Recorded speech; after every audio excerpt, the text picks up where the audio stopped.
So good evening, you all. I think all of you are there. Sumiko is there. Yes. So we are discussing about the intensity interferometer. So we reached up to this point in the last class that this HBT experiment, so-called Hanbury-Brown and Twiss experiment, uh, to show in the laboratory setup, they arranged this type of thing. This is the a real experimental setup schematically shown here. So we discussed that they have used some kind of mercury lamp. Normally, a mercury lamp it can emit different lines. So 435.8 nanometer is one of them, and some UV, deep UV lines are also there, but this is 435 about blue region. This is relatively strong, and it's also visible region, so that's why it has been chosen. And then you see this two multipliers they have used, and the AC coupled intensity fluctuations, I1, I2 can be measured, and you can put both the photomultiplier tube at the center, considering d equal to 0, and then you can measure the tau, and correlation function you can just measure, just varying tau. And in fact, they have used, instead of varying tau, they varied d, so that you can get the information about the spatial coherence and spatial distribution or angular separation. Normally, that is a thing they have used for stellar interferometry. So it is obvious that you know that this current here, it is a multiplier plus integrator. So at any point of time, it multiply the AC current fluctuation coming out of this detector, and after amplification, of course, this amplification, and then multiply, and then it integrate. Integrate means you want to get the average. That is the so-called correlation function. That is the ultimate goal. And tau equal to 0 if you put, and then you can actually vary d. Also, you can measure this one, and there you get the information of your dimensions. That is what it is mentioned. That's a d. The PMT1 was placed on a translational stage so that the two detectors could register light separated by distance d. In this way, the spatial coherence of the source could be investigated. Okay. And some continuation. Here we have just shown that I1, I2, that's two intensity hitting to this detector and this detector. And then only if any fluctuations are there, then you are just measuring the current corresponding fluctuations will be there.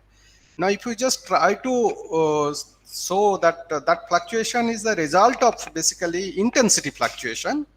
So instead of small I1, I2, that is the current fluctuation. If we see originally how this I1 and I2 fluctuates, if that fluctuations is delta I1 and delta I2, basically whatever current correlation you are getting here, that is basically correlation of delta I1 and delta I2 t plus tau. That directly you can write here. Now, it is apparent that the intensity fluctuates wildly above and below the average value I on the time scale comparable to tau c. Tau c is the coherence time corresponding to coherence length. So it is apparent. It has to be. It has to be why I'm just explaining later that this average intensity, whatever average intensity will be there, and that will be fluctuating vigorously, because it will be around mean. If you see, just record the one photo detector and you measure the intensity, you will see a lot of fluctuation. That because You know, this is a some kind of mercury lamp. Mercury lamp means inside mercury atoms will be there in certain pressure, and they will be actually traveling, right, like a gas molecules, right? What it happens, like, so it will travel, and there will be some kind of scattering, and there will be some kind of droplet broadening. All those type of things will be there. So that is why, so any particular point, if you just detect a current intensity here, that intensity will be fluctuating because of the internal dynamics there. So that is what it is summarized here in this blue fonts. The light emitted by a mercury lamp originates from many different atoms. This leads to fluctuations in the light intensity on a time scale comparable to tau c. That is what it is mentioned here. This light intensity fluctuation originates from the fluctuation in the number of atoms emitting at a given time. So at a given time, how many, you see, it is excited. All atoms are excited. But at a particular point, suppose you have millions of atoms are there. All the millions of atoms will not be emitting one time. Maybe sometimes 10% less, sometimes 10% high, because emission time is also probabilistic there. So that's why all the atoms will not be emitting at the same time, same manner. It will be some kind of distribution will be there. The partially coherent light emitted from such a source is called chaotic, to emphasize that underlying randomness of the emission process at the microscopic level. So this is kind of, you see, even though you are filtering a particular line, so bandwidth, frequency bandwidth, lambda, delta lambda is very narrow. That means you expect a longer coherence length. So it is somehow monochromatic. It's a coherent light, but it's a partially coherent normally we say. But these lights are called chaotic light. It is not a laser, and it is not like a steady intensity it's giving. It is coming out of some gas molecule, their fluorescence, and that is how we were getting. So this type of light source is called chaotic light. Okay, so that thing you should keep in mind. We will come back to that point a little later. Well, so now suppose you just assume that this is one assumption we are considering. Okay, suppose I1 and I2 are equal at an instant of time, it. Okay, they are somehow, you are considering that they will be actually varying I and delta I. Okay, this is for some discussion point of view, we can just say that these are the two things happening. Okay, this is assumption. I1, I2 is there, and the fluctuation delta I is there. Okay, now obviously this delta I may not be same for this one and this one. That is why you see the correlation. That's why fluctuations you will be seeing. Okay, now the output of the HBT experiment. Okay, output of the HBT experiment, as we mentioned that, okay, delta I t and delta I t plus tau you are considering that after tau times later, whatever it, because tau delay is there. So that is what you will be getting.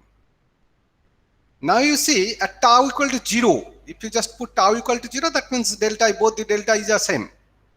Okay, so you get tau equal to 0, delta I tau square, and take the average. That is your so-called correlation function. Your current will be proportional to this. You see, this delta I can be plus and minus, negative plus. Some point it will be plus, it will be around mean point, it will go plus and minus. But whenever you are taking a square, always plus. So if you take an average of that one, obviously you will be getting greater than 0. Okay, so this information is very important for your correlation function. That if you are just measuring, always you expect, this is with this assumption, always you expect that if tau you are putting 0, then the correlation function that will be always greater than 0.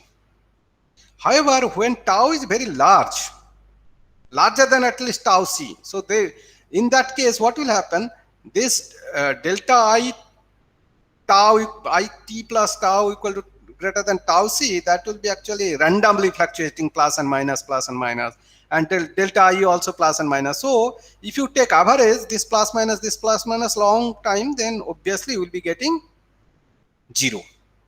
This average will be 0. So this is the from the qualitative point of view. If you see any it looks like it is kind of orthogonal type things when tau greater than tau c. When tau very close to 0, around 0, then obviously it will be, according to this point of view, it is higher. So this thing classically we can just say that always the value correlation, this multiplier integration, whatever you are getting at, if tau equal to 0, the value you get always large, and when tau you are increasing, then it will be dropping, and very large tau greater than tau c, it will be 0. Okay. Now you just move on to understand our this different type of correlation function we introduce, that is called second order correlation function G2 tau. Is the intensity analog of the first order correlation function G1 tau. You remember what is G1 tau, right? G1 tau means in Michelson interferometer, if you see, we have used that E star T multiplied by E, that means amplitude, electric field amplitude. You just measuring, because you are adding electric field amplitude coming from here. Before, the difference is that before you detecting two beam, you are just combining them and then you are putting in that into detector. And here you are detecting and combining. That is the difference. So because you are just before detecting you are combining, that is why you have to add the amplitude. So that is how the correlation that time we defined G1 tau, right? Now, because here after detection, you are basically measuring the intensity. So we can actually define a different type of correlation function. We'll be calling it a second order. There we have written 1. Here we will be writing G2. Second, actually before HBT, I think that time it was a normally coherence correlation function, and because of this intensity, this type of new type of experimental results, they have introduced this function, and you see this function is written like this. You see, normally E star T and ET tau, this one is the G1 function, but here since G tau T, we can write down that E star T, and this one, this is the intensity, amplitude things, basically E star T and ET. This is actually intensity at T, and these two if you multiply, that is actually intensity at T plus tau. So that is what we have written here, and in the denominator you are normalizing basically intensity of the first one, and then intensity of the at T plus tau. So that's a average you are taking, what this one, and this is what you are taking. So you write like this. So basically intensity.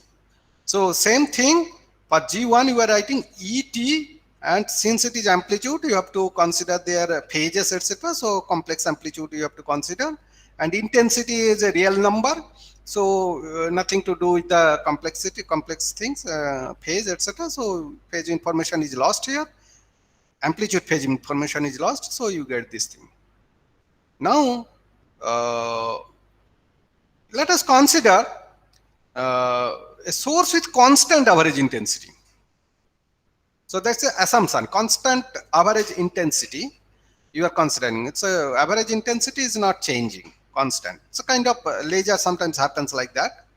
We consider coherent sources intensity is constant. Yeah. So in that case, we consider IT, that means intensity T if you are taking average, and IT plus tau if you add average, that will be actually constant, it will be I0. We just assume putting that as a I0. And IT equal to, at any instant of time, if you see I0 and the delta IT. So this delta IT basically it can go plus and minus. Around I0 it will be varying. Okay, that's a fluctuation part. Again, I'm just repeating here. And then we know that if you take simple average of delta IT, that is obviously 0. Sometimes it is plus, sometimes it is minus. So if you add plus, minus, and then you average it, it will be 0 basically. So that is what we know. This average, if you take, that will be 0. Intensity among I naught, you just taking the deviation from I naught, that will be plus and minus. That's why average will be 0. Now, okay, classically this G2 tau, whatever we expressed, let us consider when tau much greater than tau c. Correlation function, it's a very large time separation. You are taking delay is more. Then you just put down this thing in the correlation function I naught plus delta IT, I naught and delta I t plus tau. So because I naught is same at t plus tau naught, at this I naught and this I naught, we have considered this one, and here only this much fluctuation. And new denominator I naught square, it will be same, na? According to this assumption, this is actually I naught, so this will be actually I naught square, and its average, that will be meaning I naught. So I naught square, this is a constant over time, so I naught square we are writing here. Simple maths. Okay, now you multiply this thing. Before taking average, you multiply this thing. That is what it does in your what you call that, integrator, multiplier integrator. Okay, first you multiply, then you integrate, right? So you multiply. If you multiply this I naught square, then delta IT times this one, this is the thing you are getting, and delta IT plus tau times this one. That is what I have just separated into first term, and this is a second term, and this is a third term I have just written. Now you see you have an average sign is there.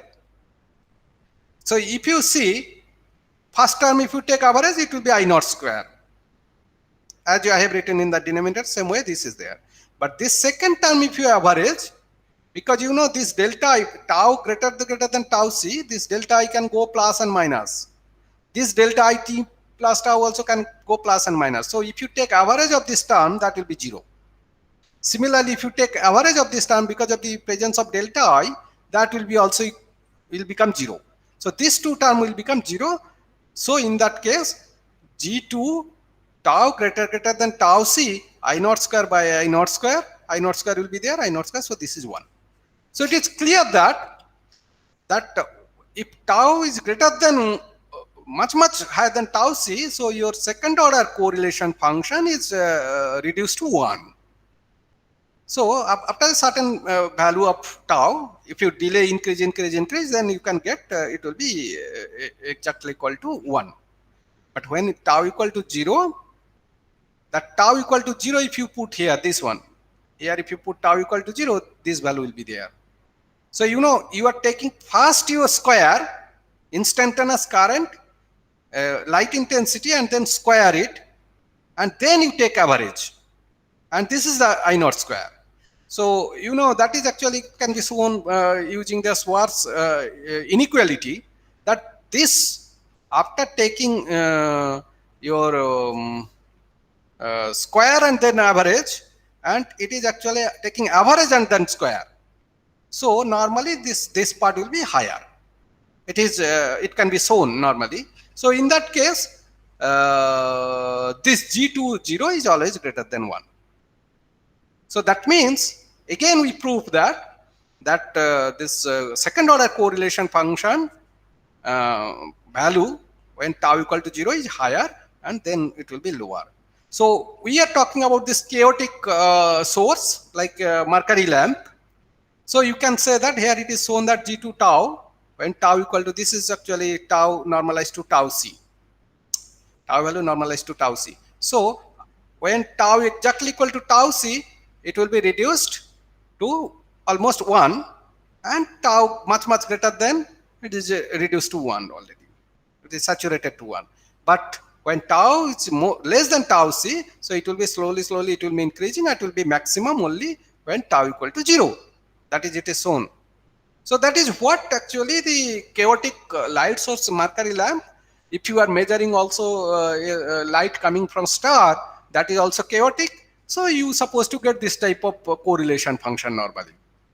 However, for if it is a coherent source like a laser light, which is actually not coherent, the intensity is constant all the time. So in that case, your G2 tau function is always 1. It will be remain always, because after tau times separation, that correlation function remain almost constant. So it will be constant. That is actually for your laser source.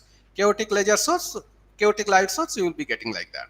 So this is what we know till now. It is a classical phenomena. If it is a chaotic light, then this correlation function will be like this.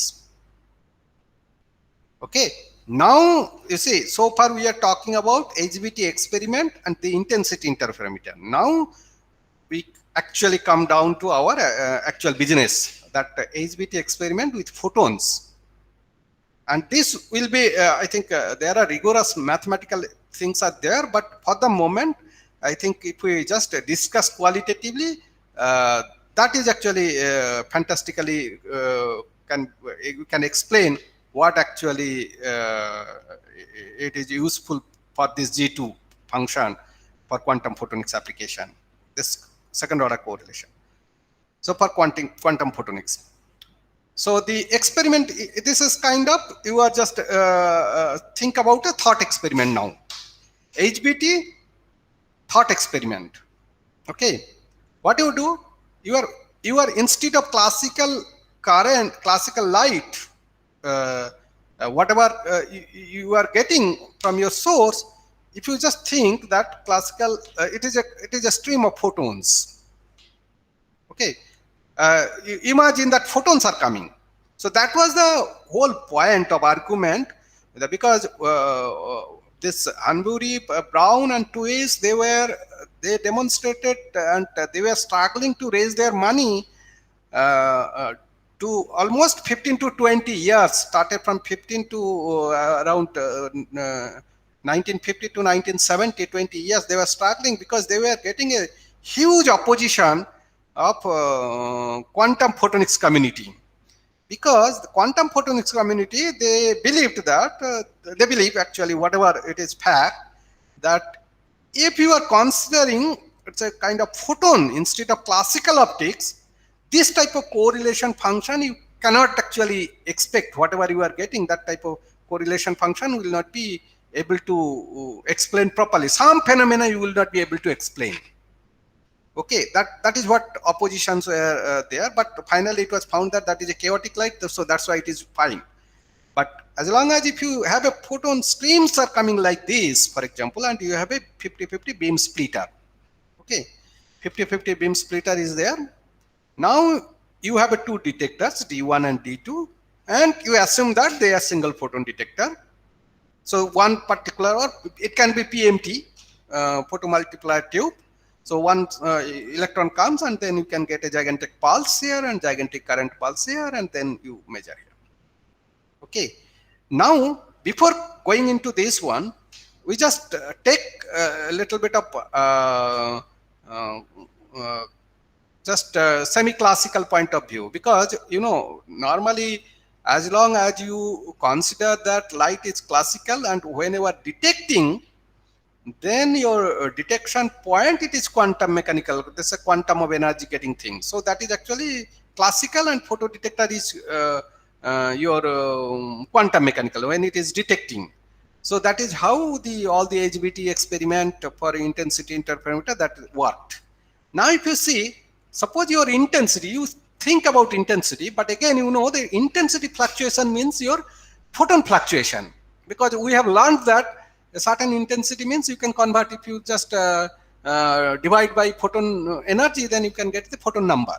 So if you just think about this number instead of intensity, you just think number of photon is getting fluctuated. Then this second order correlation function can be represented by like this. Say N1t and N2t t plus tau. One part it is coming at time instant t with a number N1, and another part it is coming with at t equal to t plus tau, that is actually N2.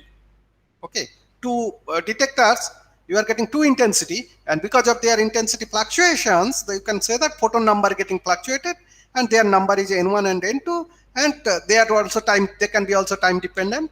The N1 can be time dependent, N2 can be also time dependent, but you are getting a autocorrelation, sorry, it's a correlation function like this, and this will be just intensity is replaced by delta I1 replaced by N1 and delta I2 replaced by N2. Here also same thing, nothing else. So NIT is the number of counts registered for the detector I at a time t. Okay, this is the direct we are getting. Now let us come back to our experimental setup for this counting photons. So you have a 50-50 beam splitter, okay, and then pulses from the single photon counting things, it is generated from D1, D2, fed into the so-called counter and counter timer. Okay, you see, this is a kind of electronic equipment. Okay, it has some kind of logic gates, so it can actually register. It is a counter timer basically. You know, it's an electronic watch. You know what it is does. There is certain kind of oscillations will be there. Oscillation means certain kind of pulse of current will be there, and it will actually, for example, every 1 second, it's a kind of some kind of quartz oscillator will be there. Some kind of oscillator will be there, so it will be just oscillating. So that number of oscillations, if you say that okay, every 10 oscillations you put down, you count as 1. So that is how 1 second. So 2 seconds, 3 seconds, even 1 minute, 1 hour, that certain number of oscillations actually count, and that counter is there, this electronic counter.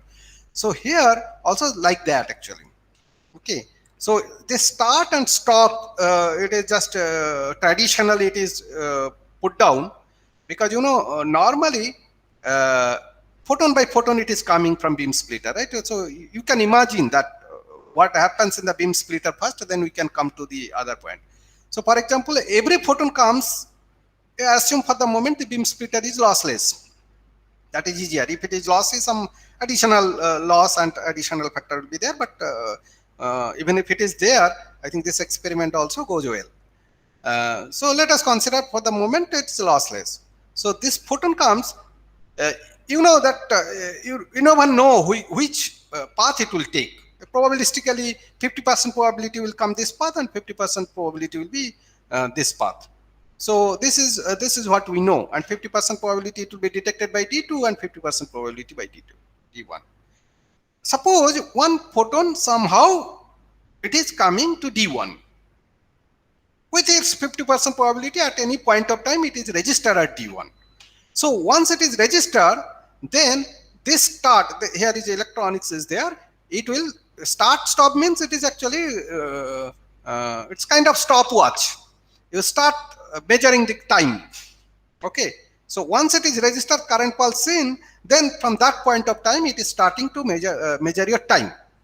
Now here this it will be stopped, counting will be stopped if one photon, another pulse comes here, next pulse comes here. So once it is registered, it starts time counting.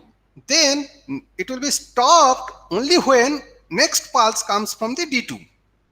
That is how it works. Okay. So basically, what is happening then? If it is first photon comes, it started counting, and second photon also, it has a probability that 50% goes there and 50% comes there. Suppose that second photon also coming here, because it is probabilistic, it can come here. So successive 2 photons can come here. So in that case, nothing happens. The first photon it is registered, so time is being counted, started counting, and then second photon it is coming here. So that ignores basically.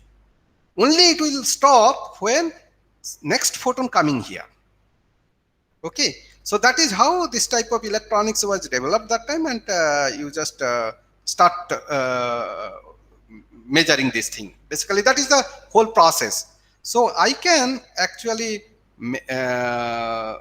try to find out that, okay, if photon streams are coming, and then I can see that certain photon I have registered, and then when the next photon coming to here, that will come with a certain probability, right? Okay, so that is what it is mentioned here. The HB experiment with a stream of photons, 50-50 beam splitter. The pulses from single photon counting detectors D1 and D2 are fed into the start and stop inputs of an electronic counter timer. Okay, the counter timer both counts the number of pulses from each detector and also records the time that elapses between the pulses at the start and stop inputs. So that is how it works. Okay, now you see the what is the measurement, how you get the measurement. You see typical experimental results. If you see, so this is the time interval, number of events. Okay, so number of events means, suppose time interval means this start and stop almost close to 0. How many times you are getting, you record the number. So suppose you are just measuring maybe a long time, then you just try to find a histogram. You just try to plot a histogram, that how many times you hit with just almost simultaneously, and then you increase, then you see start and stop, that duration, how much it is, that x-axis is like that. It's basically start to stop time scale, start to stop. So start to stop close to 0, you will get most of the events happening. And then as you increase that delay, that means start and stop, then number of events is reducing. That is exactly the replication of whatever you are supposed to get from the chaotic light source.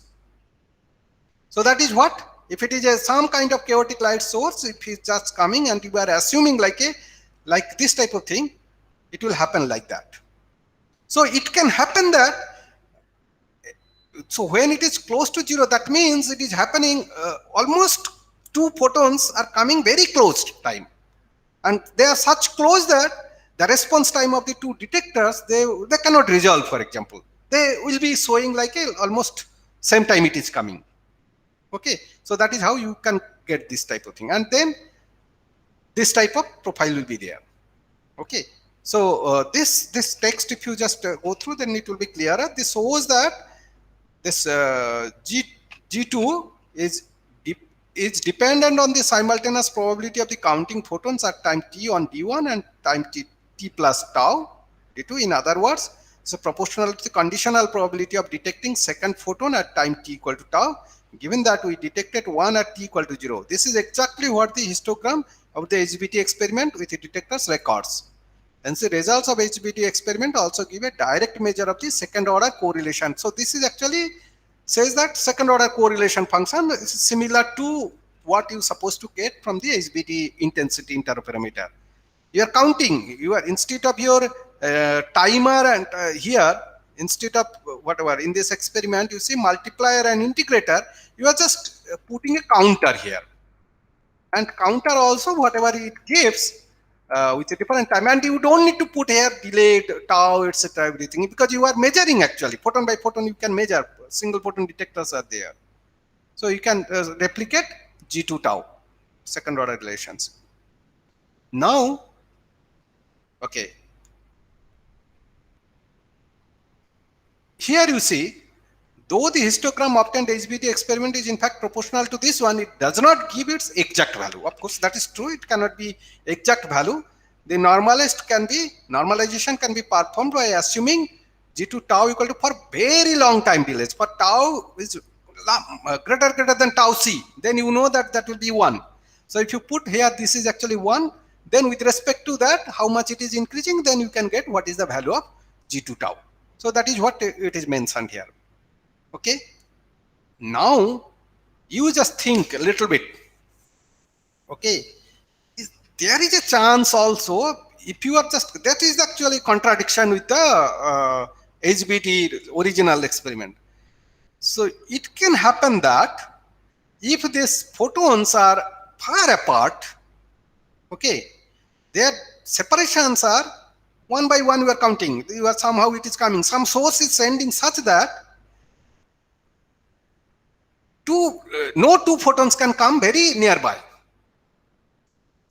Okay, so that means when 1 photon comes here, right, and another photon is far away. Sufficient distance is there.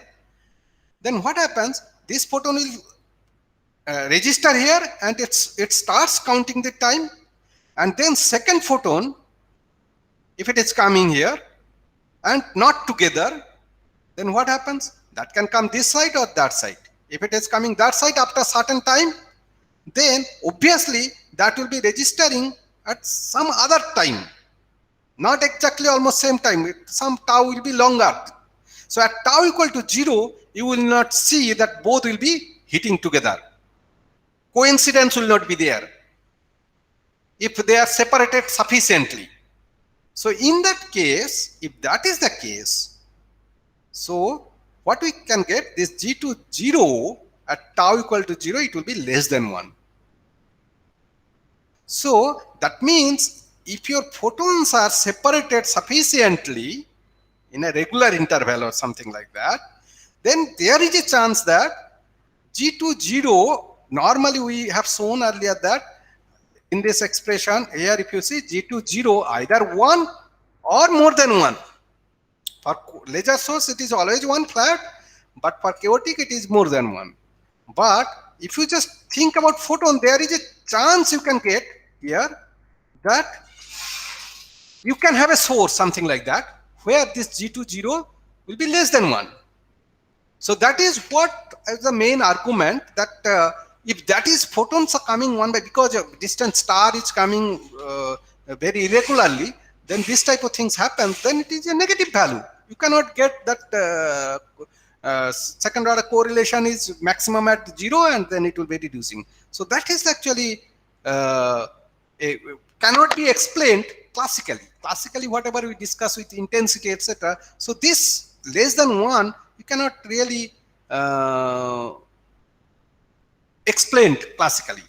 I think I have just written it can be then class of sub-Poissonian light source. Sub-Poissonian light source, this is a little bit confusion. You just keep in mind, we earlier we said that sub-Poissonian light means photons will be the delta n will be less than average number. So that means their distribution will be less, but it need not be. We'll come to that. That will be clearer very quickly.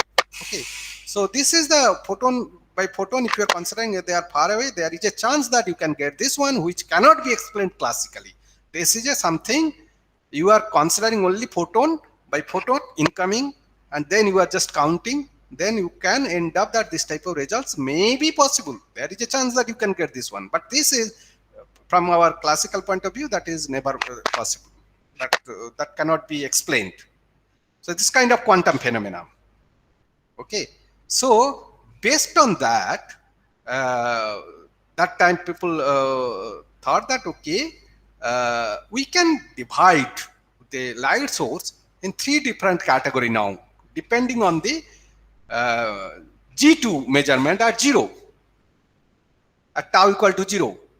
So if you are not getting a coincidence at hitting this one and hitting this one, tau equal to 0, if that is coming, if you are from the histogram, if you see that at 0 is greater than 1, then we call that is a bunched light.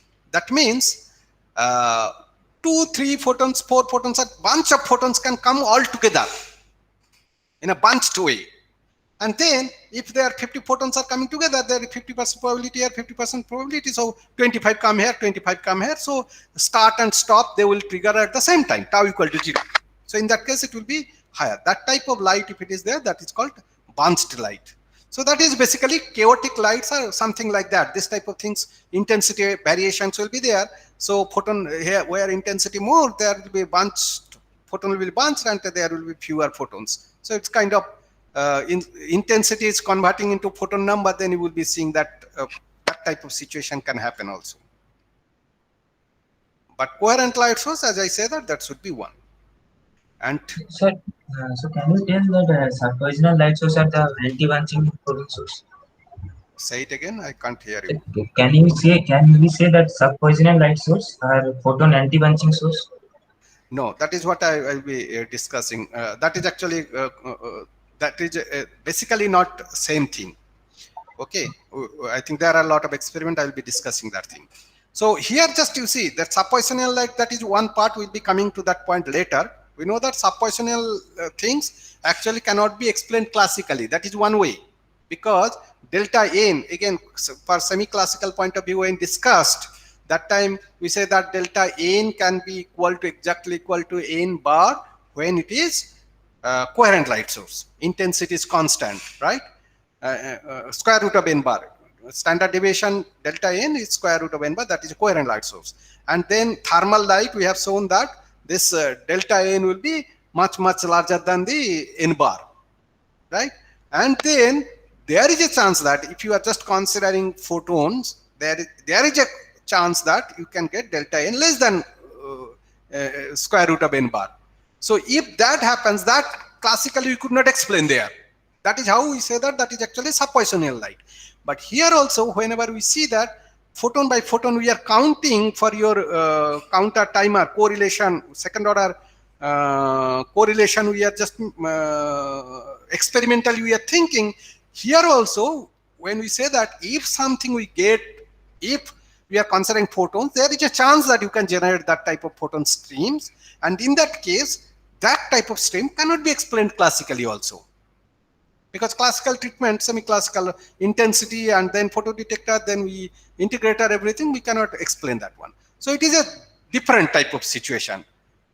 Here we are, there we have expressed in terms of probability, probabilistic distributions, right? All this thermal oscillator, everything we consider semi-classically. We consider detector is quantum, and things are coming like a semi-classical probabilistic way. And then we saw that subposition cannot be, there is a things, but only thermal and coherent light source we have seen. Subpositional light, that is not really theoretically, classically you can explain. Here also, second order correlation function, also you cannot explain your classical point of view. That correlation function, if it is coming, certain kind of things you will be getting. So it is actually shown like that. It's schematically it is shown. If it is anti-bunched, that means the photons are regularly spaced. If photons are regularly spaced, obviously we will be getting this is less than 1. Because once start is registered, next one will come not at the same time, with a delay it will come, right? Because that delay will be there. At least minimum this one, this separation will be there. Because the second photon can come also to D1. Third photon can also come to D1. Maybe fourth photon going there. So in that case, exactly at tau equal to 0, you won't get any value. There will be 0 correlation if you see, right? So always, if regularly spaced, you definitely get something like that. And if it is a coherent, it is random. Sometimes two are a little bit closer and two are a little bit higher. So if you just on an average long time, if you measure that whatever you get tau equal to 0, tau equal to 1, tau equal to 2, tau equal to 3, if you increase the things are almost constant you will be getting. That is actually laser, coherent source. So if it is a laser, then it will be a little bit ahead and a little bit closer, something like that. It is not like regularly like this type of situation. And when it is a bunched one, there you see, it can happen that together it is coming maybe 100 and then long distance, nothing is there.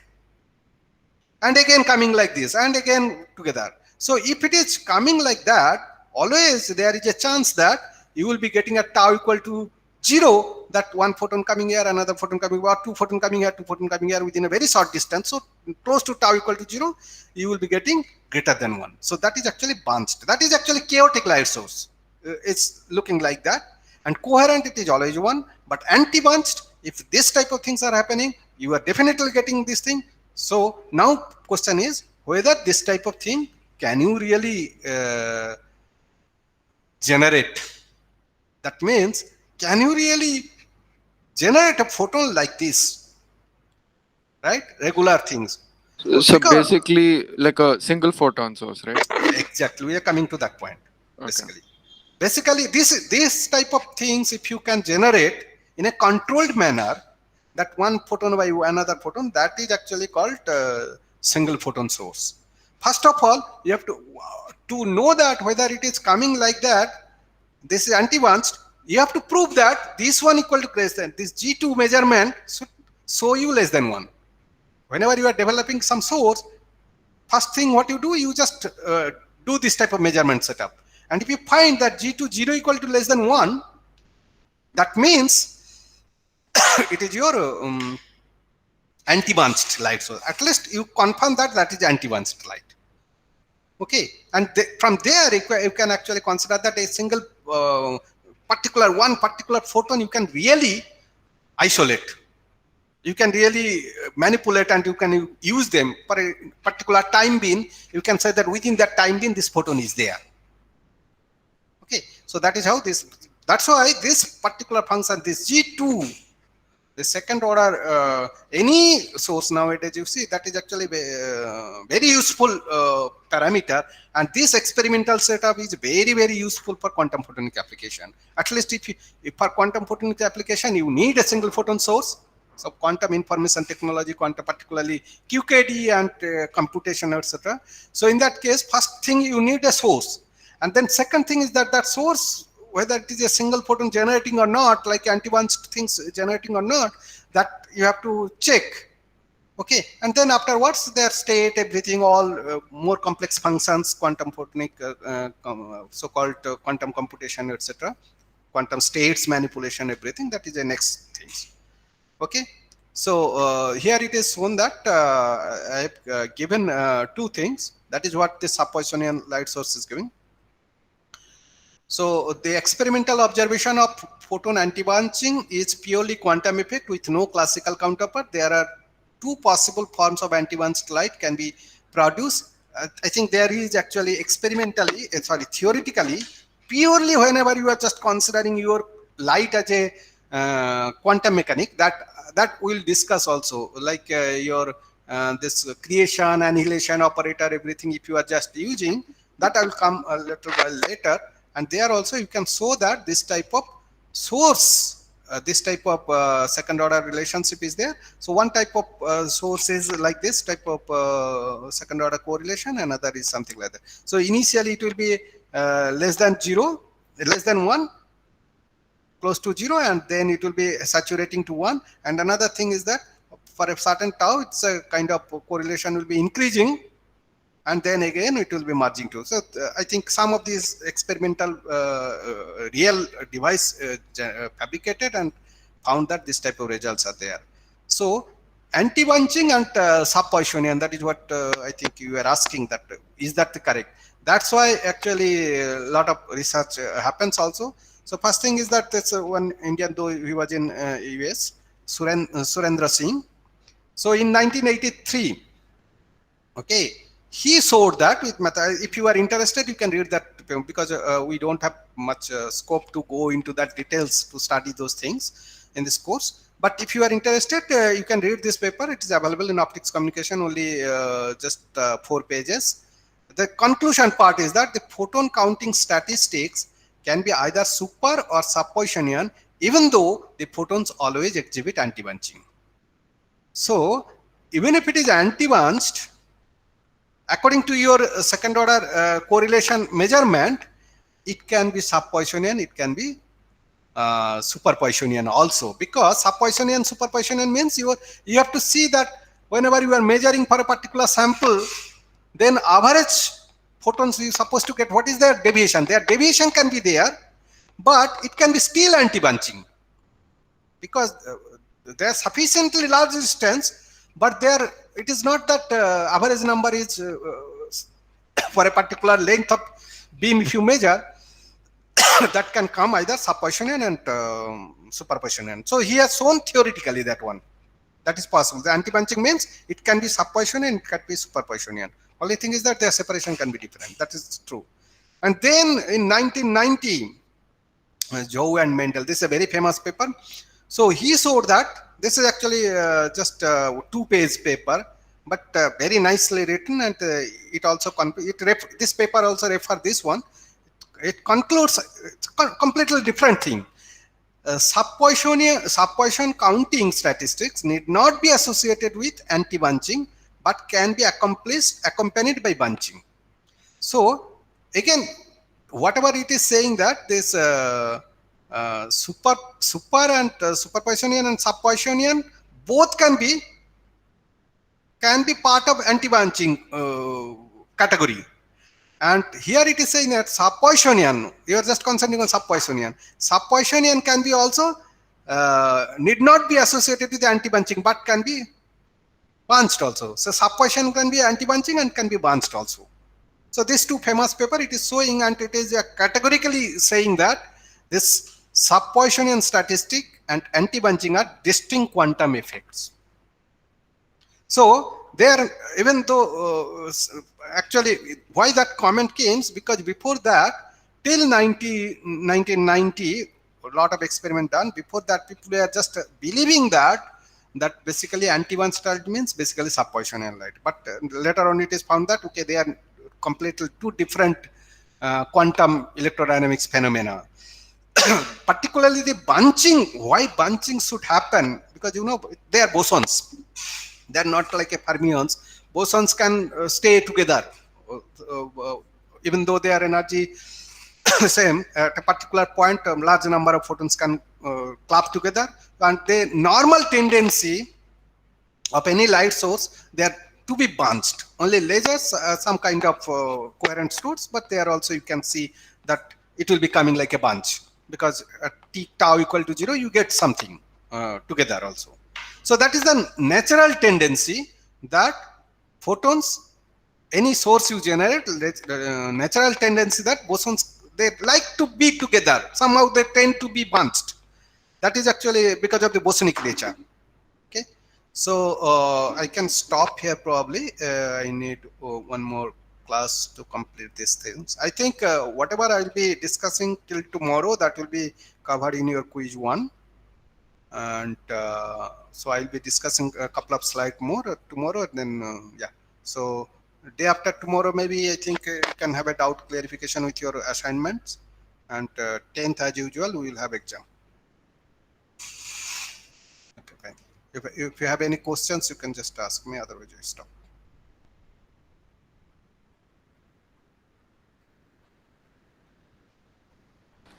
Sir, just one doubt. Yes. For this anti-bunched light source, I can't think of anything other than a single photon source, like which emits like one photon at like given Exactly. intervals of time. So like, yeah. is So there any basically, other no, I think specification? normally single photon source, if you want to ensure single photon source, you have to prove first that is anti-bunched.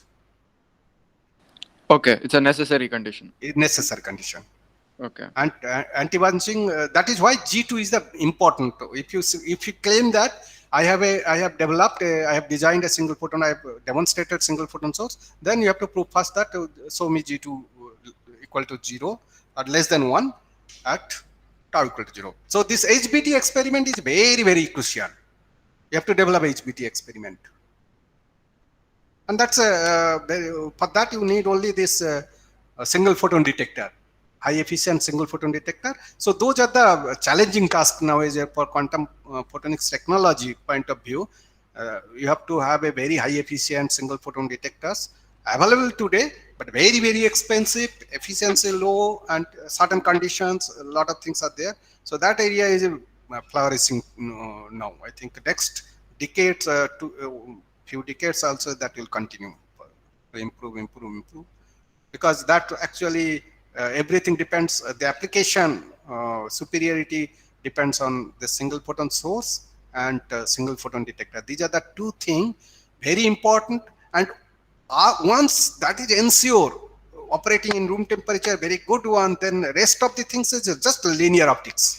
You use linear optical components and linear optic circuit, and then you get all the functions, whatever quantum theory developed so far. So for people, security, first stage, parallel computation, everything can be done. That's high efficiency. Okay.